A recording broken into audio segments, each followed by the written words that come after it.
تیسری بات آپ نے جناب کی کہ جنگ تبوک پہ جاتے وقت حضرت علی کو حضور نے روکا تو انہوں نے کہا، دیکھیں اس میں کہاں سے کوئی مخالفت ہے؟ مجھے ایک بات بتائیں، حضرت علی نے تو اپنا شوق شہادت اور شوق جہاد ظاہر کیا نا، حضور صاحب نے خواہش ظاہر کی، اس میں کہاں سے آپ کہاں کی بات کو کہاں ملا رہے ہیں؟ دونوں باتوں کا کوئی میل ہے؟ حضرت علی نے تو اپنا ایک شوق ظاہر کیا کہ جی شوق شہادت تھا، شوق جہاد تھا کہ میں بھی جانا چاہتا ہوں، اور جب حضور صلی اللہ علیہ وسلم نے روکا اور انہیں روکنے کو کہا تو حضرت علی کیا رک نہیں گئے؟ حضرت علی تو رک گئے۔ تو اس میں کہاں سے آپ اس کے اندر جو ہے مخالفت اور جو ہے خدا نعوذ باللہ گستاخی لے کے آ رہے ہیں؟ دو الگ چیزوں کو آپ کیسے ملا سکتے ہیں؟ اس میں تو حضرت علی نے اپنے شوق شہادت سے اور جذبہ جہاد سے اپنی خواہش ظاہر کی، جب حضور صلی اللہ علیہ وسلم نے ان کو روکا تو آپ رک گئے وہاں پر۔ آپ کدھر کی بات کو کدھر ملا رہے ہیں؟ آپ دلیل سے بات کا جواب دیں۔ بسم اللہ الرحمن الرحیم۔ جی انہوں نے جواب تو نہیں دیا، انہوں نے ثبوت تو پیش نہیں کیا کہ سیدنا عمر کو حکم تھا، انہوں نے یہ کہا کہ سیدنا عمر بیچ میں کیوں کودے؟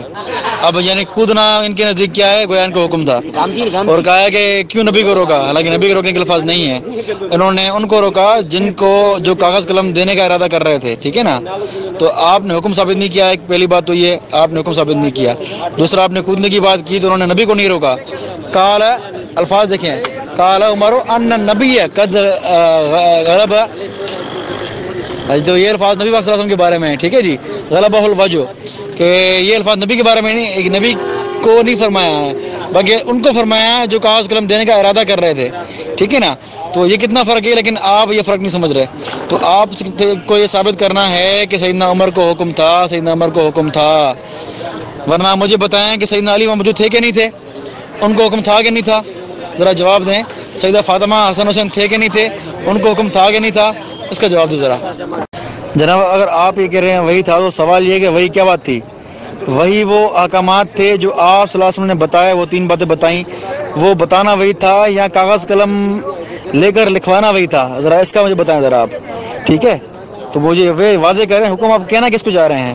اگر وہی یہ تھا کہ یہ باتیں پہنچا دیں تو یہ باتیں پہنچائی انہوں نے کاغذ قلم کے بغیر کہ مشرکین کو نکال دو اور جو باہر سے آئیں وفد ان کو جو ہے وہ اب یہاں ترسا ٹھہراؤ، تو یہ حکم بتا دیے۔ اب سوال واضح یہ بتائیں مجھے کہ وہی کیا تھا؟ کاغذ قلم مانگنا وہی تھا یا وہ احکام پہنچانے وہی تھے جو آپ صلی اللہ علیہ وسلم نے زبانی بات فرمائی؟ یہ واضح کریں ذرا آپ۔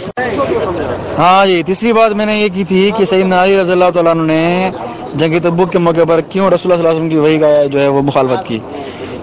تو وہاں جو روایت ہے نا، وہاں واضح الفاظ ہیں کہ رسول اللہ صلی اللہ علیہ وسلم نے ان کو پیچھے چھوڑا، تو اس کے بعد سیدنا علی نے یہ فرمایا کہ آپ مجھے کیوں چھوڑ کے جا رہے ہیں؟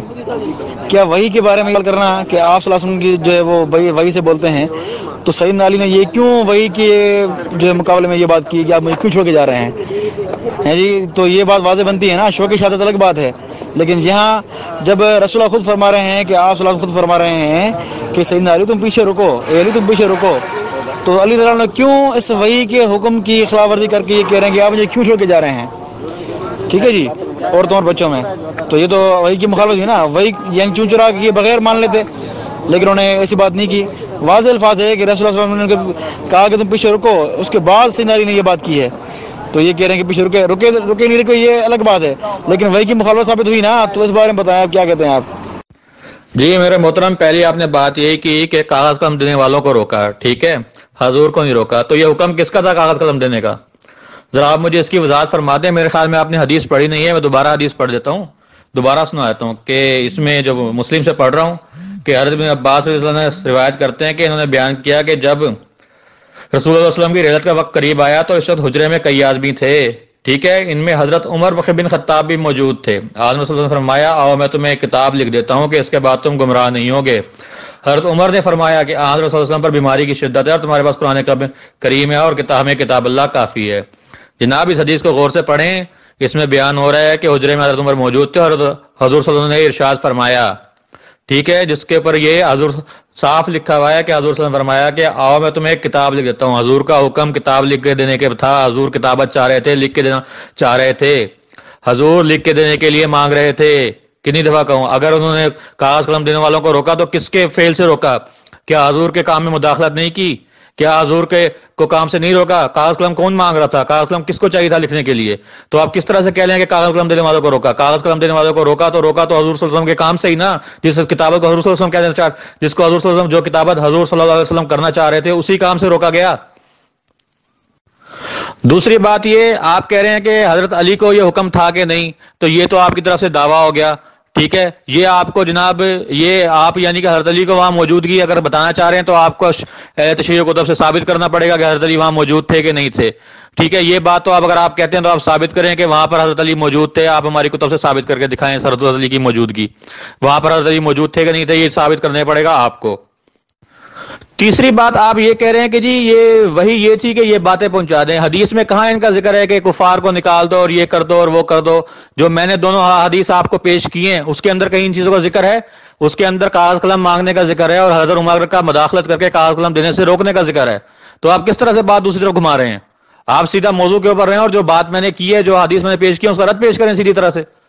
تیسرا، آپ کو وحی کی تعریف بتانے کے لیے میں آپ کو ایک ریفرنس بھیج رہا ہوں، ٹھیک ہے، کتاب ہے اضواء البیان فی ایضاح القرآن، ذرا آپ اس کو بھیجیں، میں حوالہ بھیجتا ہوں پھر آپ کو بتاتا ہوں۔ جی اس کے اندر آپ غور کریں، اس میں سیوطی صاحب فرما رہے کہ وحی امرنا بکتابت ہی و تعبدنا بتلاوت ہی وهو القرآن الکریم و وحی لم نؤمر بکتابت ہی ولم نتعبد بتلاوت وهو السنہ۔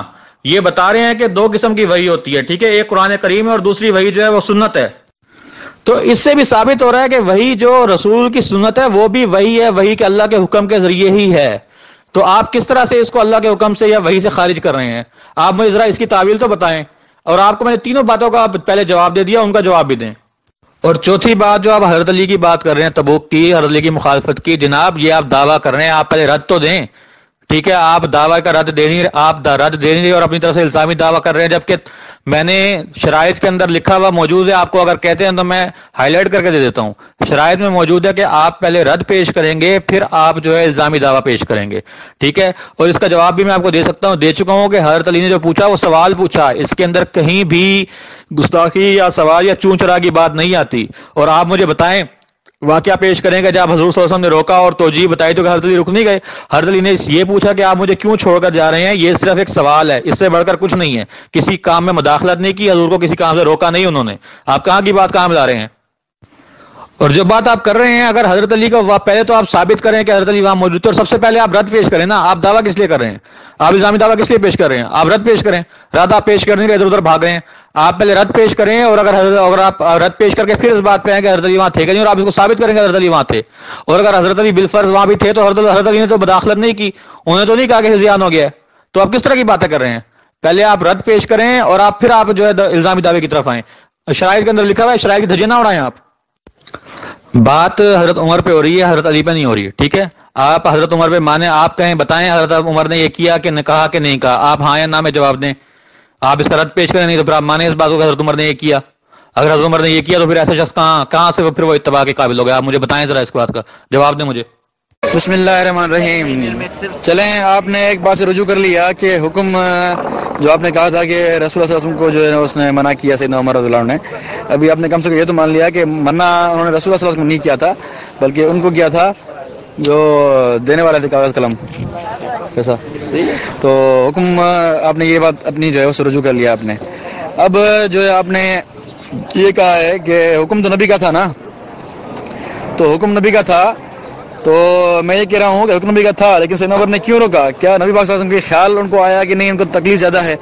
جس طرح آپ نے سیدنا علی کے بارے میں کہا کہ ان کو جہاد کا شوق تھا، تو سیدنا عمر نے ان کو کیوں روکا؟ اس لیے نا کہ رسول اللہ صلی اللہ علیہ وسلم تکلیف تھی، بیمار تھے، سخت بیمار تھے، تو اس بیماری کی تکلیف ایک الگ بات، دوسرا کاغذ قلم دینا وہ دوسری الگ بات، تو یہ تو ڈبل تکلیف ہوئی، تو یہ تو سیدنا عمر نے رسول اللہ علیہ وسلم کا خیال کیا، تو آپ کس طرح اعتراض کر رہے ہیں؟ دوسرا یہ کہ آپ نے یہ کہا کہ یہ کہاں ہے حکم، یہ تینوں حکم کہاں ہیں؟ یہ میں نے نشان لگا کے بھیج دیے ہیں، 3 وصیتیں کرتا ہوں، وفود والی اور مشرکین کو نکالنے والی، یہ کیا ہے؟ یہ حکم نہیں تو کیا ہے؟ تو آپ یہ بتائیں، آپ نے سوال کا جواب نہیں دیا کہ حکم کیا تھا، وہی کیا تھی بقول آپ کے؟ کاغذ قلم مانگنا وہی تھا یا یہ بات پہنچانا وہی تھی؟ ذرا اس کا مجھے وضاحت سے بتائیں آپ، اور اس جو میں نے نشان بھیجے ہیں اس بارے میں بتائیں کیا کہتے ہیں آپ، جو آپ نے انکار کیا ہے میں نے ثابت کر دیا۔ یہ جی بخاری کی وہی روایت ہے اس کی دوسری سند میں الفاظ ہیں کہ فاختلف اہل بیت نے اس مسئلے میں اختلاف کیا. تو اب بتائیں کہ اہل بیت نے اختلاف کیا, کچھ کہہ رہے تھے کہ 2, کچھ کہہ رہے تھے نہ 2. اب یہاں اہل بیت سے آپ جو ہے وہ آپ کے نزدیک اہل بیت تو ہیں وہی سیدنا حسن حسین, سیدہ فاطمہ, سیدنا علی, تو گویا کہ ان میں اختلاف ہوا کہ کاغذ قلم 2, کچھ کہہ رہے تھے, کچھ کہہ رہے تھے نہ 2. تو آپ بتائیں کہ آپ کیا کہتے ہیں اس بارے میں. تو اہل بیت میں سیدنا علی شامل ہیں یا نہیں ہیں؟ سیدنا علی شامل ہیں تو پھر بتائیں آپ. تو اب کیا کہتے ہیں اس بارے میں؟ یہ اہل بیت کے الفاظ ہیں, انہوں نے اختلاف کیا. آپ سیدنا عمر کی بات کر رہے ہیں, اہل بیت نے اختلاف کیا. اب کہیں کہ اہل بیت کے لوگ بھی جو ہے وہی کے خلاف بات کر رہے تھے. بسم اللہ کریں, بتائیں ذرا. چلے آپ نے یہ تو مان لیا نا کہ رسول صلی اللہ علیہ وسلم کے حکم کے مقابلے میں سوال کیا. کیوں سوال کیا ذرا اس پہ کچھ بتائیں نا. اس کے بارے میں کیا کہتے ہیں آپ کہ یہ سوال بیت بھی تھی کہ نہیں تھی؟ کم سے کم یہ تو بولے نا, اس کی وضاحت تو کریں نا. جب ان کو پتا تھا کہ رسول کا ہر فرمان, ہر حکم وہی ہوتا ہے, تو پھر بھی اس پہ سوال کرنا, ذرا بتائیں نا. اس پہ آپ کو بہت اعتراض ہے نا, بہت آپ کو بہت ادب ہے نا نبی پاک صلی اللہ علیہ وسلم کا. تو ذرا یہاں فتویٰ لگائیں, ہم دیکھتے ہیں کہ آپ یہاں کیا کہتے ہیں, کیونکہ آپ کے اصول صرف چلتے ہیں صحابہ کرام پہ. ٹھیک ہے, اب دیکھیں آپ کیا کرتے ہیں. ہاں جی, آپ کہیں کہ سیدنا علی کو ثابت کریں کہ وہاں تھے. اب مجھے بتائیں کہ اتنی تکلیف تھی آپ صلی اللہ علیہ وسلم کو, اس تکلیف میں سیدنا علی چھوڑ کر جا سکتے تھے نبی صلی اللہ علیہ وسلم کو؟ ہیں جی, آپ اعتراض کرتے ہیں خلفاء راشدین جنازہ چھوڑ کے چلے گئے, جنازے میں نہیں تھے. تو یہاں اتنی بیماری میں سیدنا علی چھوڑ کے چلے گئے آپ صلی اللہ علیہ وسلم کو, کہ آپ اس طرح سیدنا علی کے بارے میں کہنا چاہتے ہیں. دوسرا, میں نے بخاری ثابت کیا کہ اہل بیت نے اختلاف کیا. تو کیا سیدنا علی اہل بیت میں تھے نہیں تھے؟ ذرا بتائیں اس بارے میں. میں تو رد تو کر چکا ہوں نا آپ کا, تو یہ اوپر رد اور کیا کر رہا ہوں بتا ذرا مجھے. یہ اوپر رد ہی تو کر رہا ہوں میں آپ کا, اور کیا رد کروں میں؟ آپ جواب دے نہیں پا رہے اس لیے کہ کہہ رہے ہیں کہ رد کرو رد کرو. جی میرے محترم جو مخالف مناظر ہیں وہ بات کو گھمانے کے ماشاءاللہ سے ماسٹر ہیں, اور وہ اسی بات کو کر رہے ہیں, حالانکہ جواب نہیں دے رہے. کہے جا رہے ہیں میں نے رد پیش کر دیا, میں نے یہ کر دیا. بھائی کیا کچھ بھی نہیں کیا آپ نے. کیا پیش کیا آپ نے؟ کچھ بھی نہیں کیا. ادھر ادھر کی باتیں کر رہے ہیں آپ. تبوک پہ پہنچ گئے, آپ نے رد پیش نہیں کیا اور آپ الزامی دعوے کے اوپر آ گئے. کیسی باتیں کر رہے ہیں آپ نے؟ کچھ پیش نہیں کیا. خیر میں بات کرتا ہوں اب. جی پہلا اعتراض تو جو یہ معاویہ صاحب نے کیا, اور اعتراض کیا کیا بلکہ خیانت کی ہے. ٹھیک ہے, تو اس کے جواب میں ان کو بتانا چاہوں گا کہ یہ جو کہہ رہے ہیں کہ ہاں جو یہ جو کہہ رہے ہیں کہ جی اہل بیت مراد ہے, اہل بیت نہیں, فاختلفوا اہل البیت ہے. ٹھیک ہے, گھر میں موجود لوگوں میں اختلاف ہوا. ٹھیک ہے, گھر میں موجود لوگوں میں اختلاف ہوا. اور یہ کس طرح کہہ رہے ہیں کہ میں نے مان لیا؟ میں نے کس طرح کیا مانا؟ میں نے کہا نہیں کہ حضرت عمر نے جو روکا, حضور کو قلم دوات لکھنے سے روکا, حضور کو تحریر دینے سے روکی, تو حضور کے کام میں ہی مداخلت کی نا حضرت عمر نے, یا کسی اور کے کام میں مداخلت کی؟ تو حضور کے کام میں ہی روکا. کس طرح کی یہ بات کریں گے رجوع کر لیا, اپنی طرف سے باتیں منگڑت کیے جا رہے ہیں. ٹھیک ہے, فاختلفوا اہل البیت, گھر کے اندر موجود لوگوں میں اختلاف ہوا, یعنی جو گھر میں موجود تھے ان کے اندر اختلاف ہوا. اور دوسری بات ہے کہ یہ آپس میں پڑھ نہیں رہے, جب اس کے اندر موجود حدیث یہ میرے خیال میں پڑھ نہیں رہے. یہی بات ہے کہ حدیث پڑھ نہیں رہے, ادھر ادھر سے چیزیں اٹھا کے بھیج رہے ہیں.